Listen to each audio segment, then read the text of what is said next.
नागपुर शहर की सरस्वती माध्यमिक स्कूल के छात्र छात्राओं को सैर पर ले जाने वाली स्कूल बस भीषण हादसे का शिकार हुई।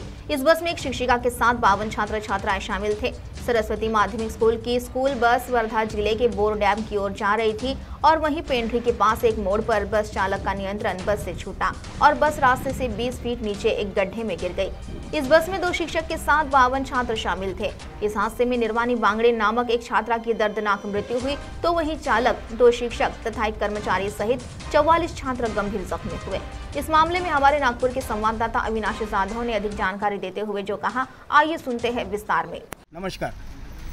आज पेंड्री देवळी येथील हे घाट, या घाटेमध्ये एका शाळेच्या बसचा, सहलीला जाणाऱ्या शाळेच्या बसचा एक दुर्दैवी ॲक्सिडेंट झालेला आहे। शाळेची बस सरस्वती महाविद्यालय नागपूर येथील होती आणि या दुर्दैवी घटनेमध्ये एका मुलीचा, 16 वर्षाच्या मुलीचा करुण अंत झालेला आहे। यासोबतच 50 विद्यार्थी होते, ते सगळे जखमी आहेत आणि एक शिक्षिका अतिशय अतिदक्षता विभागामध्ये ॲडमिट आहे।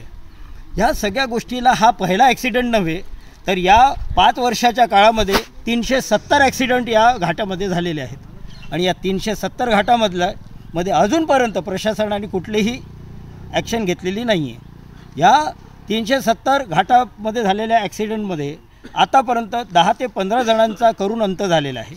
इंडिव्हिज्युअल वैयक्तिकरित्या असलेल्या ॲक्सिडेंटमध्ये कुठल्याही प्रकारची ॲक्शन झालेली नाही आहे, पण आज ही शाळेची बस आणि 15 आणि 16 वर्षांचे मुलं आणि मुली यांच्या मनावर झालेला आघात हा कुणी आणि कसा जाहीर करावा हे प्रशासनाने ठरवावं। या प्रशासनाने आता तरी जागे व्हावं। वन विभाग आणि PWD यांच्या दोघांच्या वादामध्ये हा रस्ता अजूनही रखडलेला आहे आणि बँकिंग ऑफ टर्मच्या रोडवर याच्यामुळे इथे स्लिप ऑफ कितीतरी ॲक्सिडेंट होतात आणि कितीतरी करुण अंत होतो।